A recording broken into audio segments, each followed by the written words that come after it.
तो भाई और बहनों, ये सारा का सारा जो ये प्रोपेगेंडा है, आप भाई बहनों को पता है, ये सतलोक आश्रम वाले वकीलों के कहने पर कि भैया अगर संत रामपाल जी को जमानत चाहिए, यदि संत रामपाल जी को फरलो चाहिए, पैरोल चाहिए, तो आप सतलोक आश्रम वालों ने संत रामपाल जी को सामाजिक व्यक्ति घोषित करना पड़ेगा, क्योंकि समाज में संत रामपाल जी की छवि बरवाला कांड के बाद बहुत ज्यादा धूमिल हो चुकी है। अब तुम लोगों ने संत रामपाल जी की छवि को सुधारना पड़ेगा। तो इन नालायक सतलोक आश्रम वालों ने अपनी छवि को सुधारने के बजाय अपने गुरु को मानुष मानकर वकीलों की शिक्षा पर अपने गुरु की छवि को सुधारने का कुप्रयास शुरू कर दिया। अरे भैया, गुरु की छवि कभी खराब नहीं होती है। और देखो भाई और बहनों, कितनी बड़ी विडंबना है।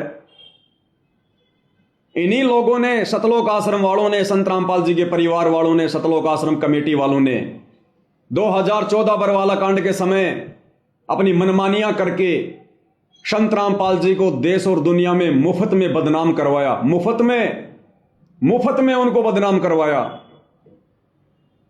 मनमानियां की संत रामपाल जी के परिवार ने, सतलोक आश्रम के मुख्य भक्तों ने संगत को सतलोक आश्रम के बाहर ढाल के रूप में माता बहनों को बैठाया। सतलोक आश्रम वालों ने, संत रामपाल जी के परिवार ने। और उसके बाद जो लड़ाई झगड़े हुए, जिसमें 6 भक्तों की मौत हुई, वो मर्डर का मुकदमा लग गया संत रामपाल जी के परिवार वालों पर नहीं लगा, संत रामपाल जी के ऊपर लगा। ये तो भाग गए नालायक, भगोड़े बनकर घूमते रहे और संत रामपाल जी के ऊपर मर्डर का मुकदमा लग गया, संत रामपाल जी के ऊपर देशद्रोह का मुकदमा लग गया। जबकि वो कमांडो बनाए संत रामपाल जी के परिवार ने, वो प्राइवेट आर्मी बनाई संत रामपाल जी के परिवार ने। तो ये नालायक अपनी गलतियों को स्वीकार नहीं कर रहे और मुफ्त में इन्होंने 2014 बरवाला कांड के समय देश और दुनिया में संत रामपाल जी को बदनाम करवाया। उसके बाद इन्होंने हाल ही 2 महीने पहले चंडीगढ़ हाई कोर्ट में याचिका लगाकर संत रामपाल जी की ओर से माफीनामा पेश कर दिया। यानी इन्होंने यह साबित कर दिया कि संत रामपाल जी हाई कोर्ट से माफी मांग रहे हैं हाथ जोड़ के कि साहब मुझे जमानत दे दो, मैंने कोर्ट की अवमानना की है, मुझे माफ कर दो, आगे से मैं कभी भी ऐसी गलती नहीं करूंगा, शिकायत का मौका नहीं दूंगा। पूरे हरियाणा के अखबारों में ये न्यूज आई कि संत रामपाल जी ने अवमानना वाले मुकदमे में कोर्ट से माफी मांगी और जिम्मेदारी ली कि हां मैंने गलती की। और आज ये संत रामपाल जी के मान सम्मान के ठेकेदार बन रहे हैं। पहले तो संत रामपाल जी को बदनाम करवाते हैं, ये समाज में उनकी निंदा करवाते हैं अपने घटिया कार्यों के तहत, अपनी घटिया आदतों के तहत। और अब ये संगत का करोड़ों रुपया बर्बाद करवाकर संत रामपाल जी के मान सम्मान के ठेकेदार बने फिर रहे हैं। ये दोगला आचरण है, दोगला आचरण है। तो भाइयों और बहनों, 14 जनवरी को जो फैसला आना था हाई कोर्ट से संत रामपाल जी की जमानत को लेकर, अब वो फैसला कोर्ट ने टाल दिया है और तारीख रख दी है 4 अगस्त। यानी फिलहाल आज है 15 जनवरी 2026 और कोर्ट ने अगली सुनवाई का समय रख दिया 4 अगस्त का। लगभग 7 साढ़े 7 महीने आगे का समय कोर्ट ने रख दिया कि हम 4 अगस्त को विचार करेंगे कि संत रामपाल जी को जमानत देनी है या नहीं देनी है।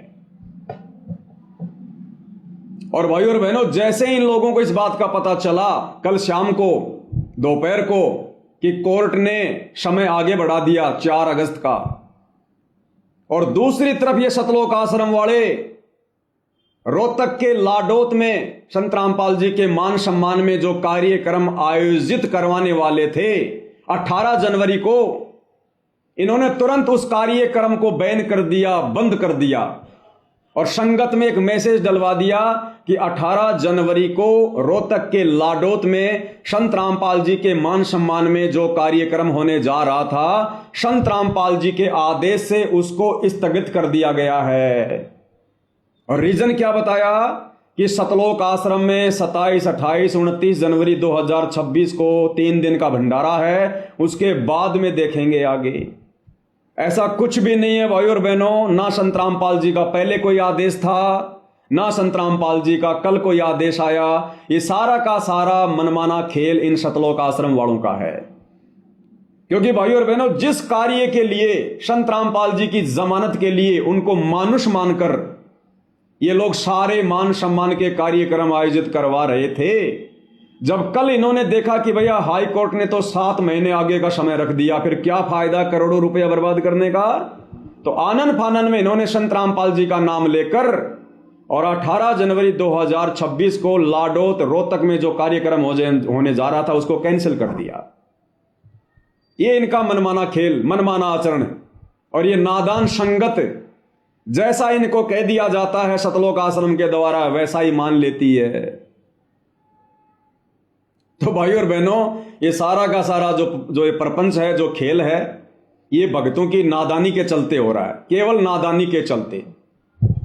अब भाइयों और बहनों, असल में कारण क्या है वो आप और हम साध संगति से जुड़े भाई बहनों को पता है।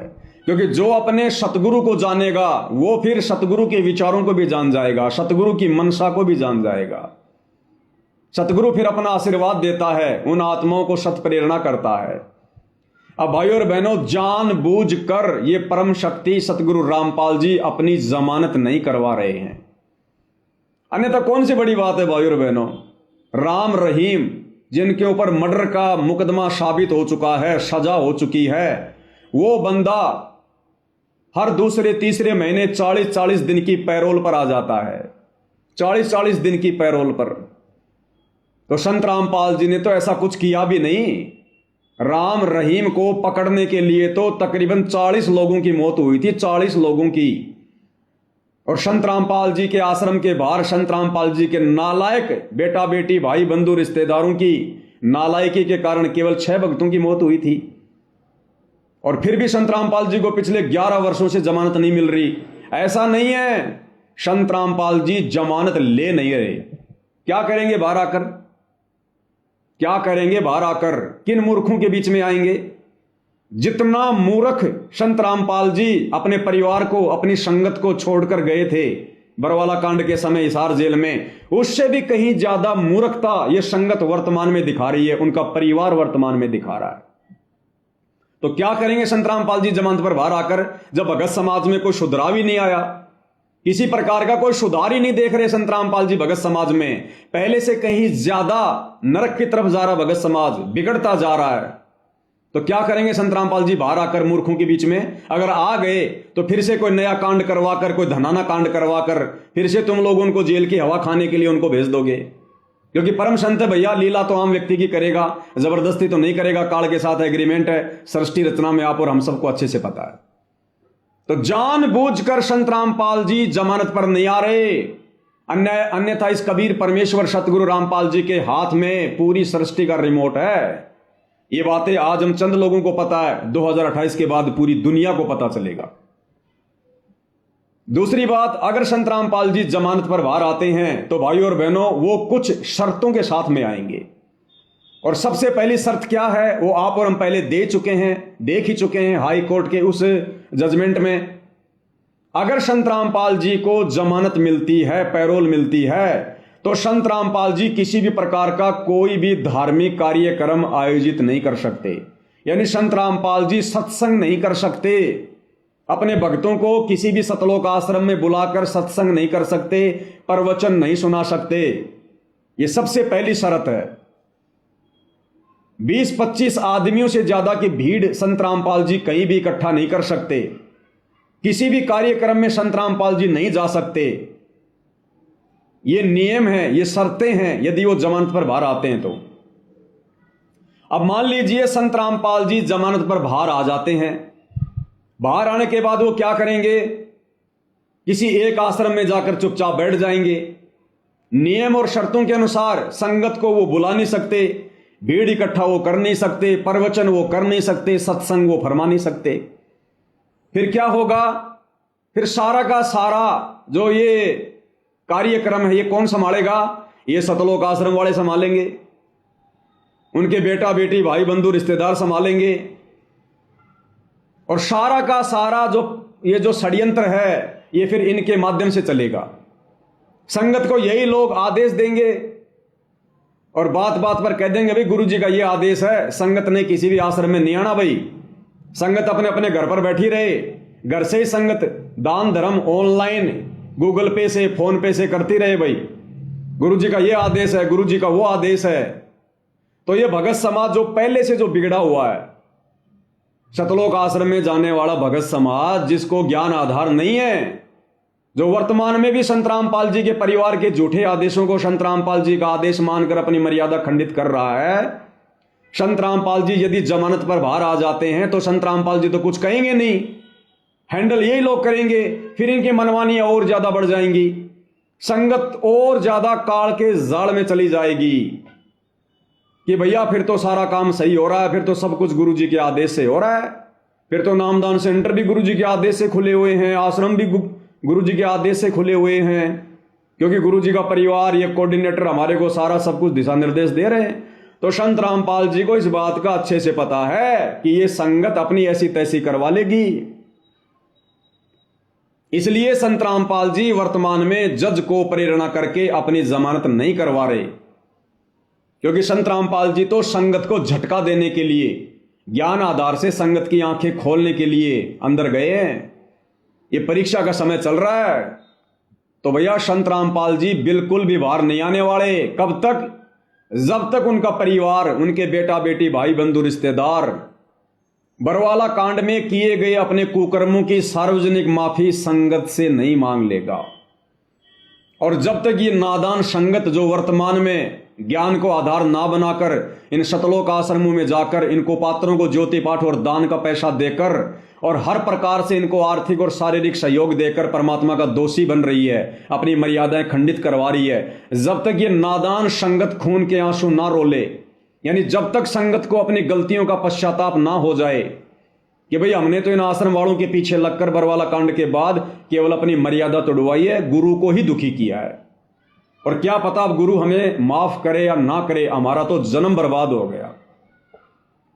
तो जब तक भाई और बहनों ये सतलोक आश्रम वाले, संत रामपाल जी के परिवार वाले सार्वजनिक माफी नहीं मांगेंगे, और जब तक ये संगत में और समाज में सिद्ध नहीं हो जाता है कि बरवाला कांड का असल दोषी कौन था, बाबा रामपाल था या बाबा रामपाल का ये कलयुगी परिवार था, ये सतलोक आश्रम मैनेजमेंट हरियाणा था, जब तक ये सारी चीजें क्लियर नहीं हो जाती हैं तब तक संत रामपाल जी बाहर नहीं आने वाले। और यदि ये सतलोक आश्रम वाले काल प्रेरणा से ढीठता दिखाते हुए अगर इस प्रकार से माफी नहीं मांगते हैं, अपने कुकर्मों का दोष अपने ऊपर नहीं लेते हैं, अपनी गलतियां स्वीकार नहीं करते हैं, तो भाई और बहनों बैटरी कब तक चलेगी? मर्यादा सबकी खंडित है, बैटरी धीरे धीरे डिस्चार्ज हो रही है, और जब इनके पाप कर्म बढ़ेंगे तब इनकी दुर्गति का दौर शुरू होगा, दुर्गति का दौर।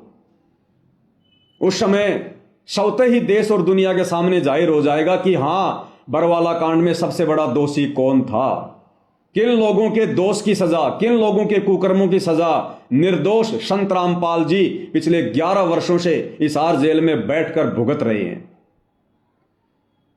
उस समय यह संगत भी खून के आंसू रोएगी, उस समय संगत भी समझदार हो जाएगी, लेकिन बनेगा कुछ नहीं।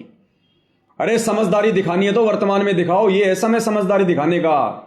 जैसे हम सत्सेवक भाई बहन साथ संगति से जुड़कर ज्ञान को आधार बनाकर गुरु की गैर हाजिरी में घर को सतलोक आश्रम बनाकर गुरु को भगवान मानकर और जिस प्रकार से मर्यादाओं में रहकर भक्ति कर रहे हैं और सत्य के लिए संघर्ष कर रहे हैं, यह है समय वर्तमान में गुरु को प्रसन्न करने का। और तुम लोग जितने भी कार्य कर रहे हो गुरु के परिवार के झूठे आदेशों की आड़ में, तुम केवल गुरु को दुखी करने वाले कार्य कर रहे हो। तो भाई और बहनों, संत रामपाल जी के परिवार ने यदि अपनी भलाई चाहिए तो संत रामपाल जी के परिवार ने सार्वजनिक माफी मांगनी पड़ेगी।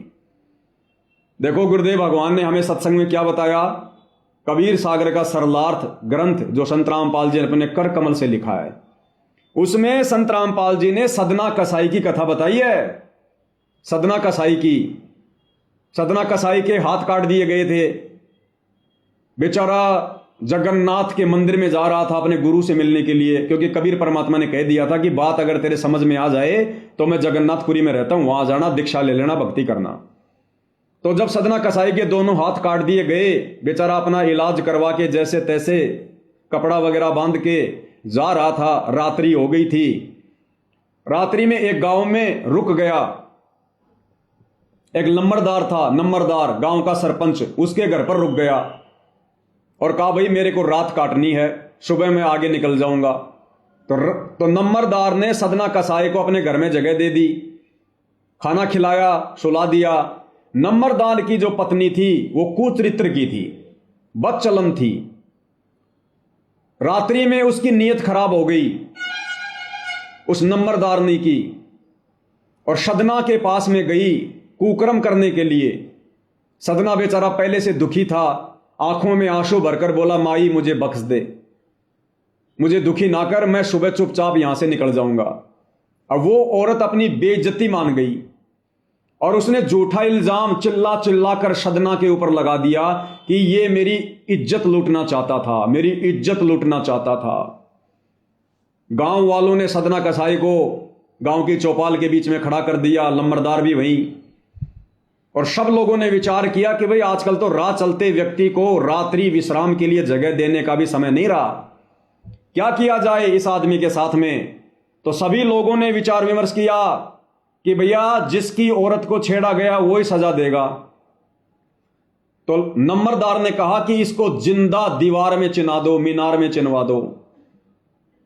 तो 4 दीवारी बनाई गई, सदना कसाई को बीच में खड़ा कर दिया गया और उस मीनार को जो है वो बंद किया जा रहा था ताकि ये दम घुट घुट के भूखा प्यासा अंदर ही अंदर ये मर जाए।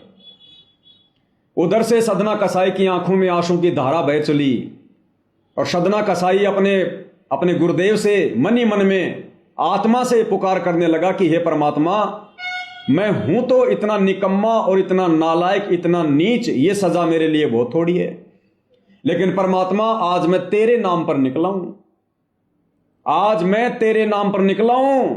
यदि आज तेरा भगत हार गया तो दुनिया में तेरा कोई नाम लेने वाला नहीं बचेगा, तेरी भक्ति नहीं करेगा कोई। जब उसने हृदय से रो रो के पुकार करी आत्मा से, तो वो मीनार वो बम की तरह फटी धमाके के साथ, उसके परखच्चे उड़ गए। सदना कसाई को चोट भी नहीं और सदना कसाई के दोनों हाथ पूरे हो गए, दोनों हाथ।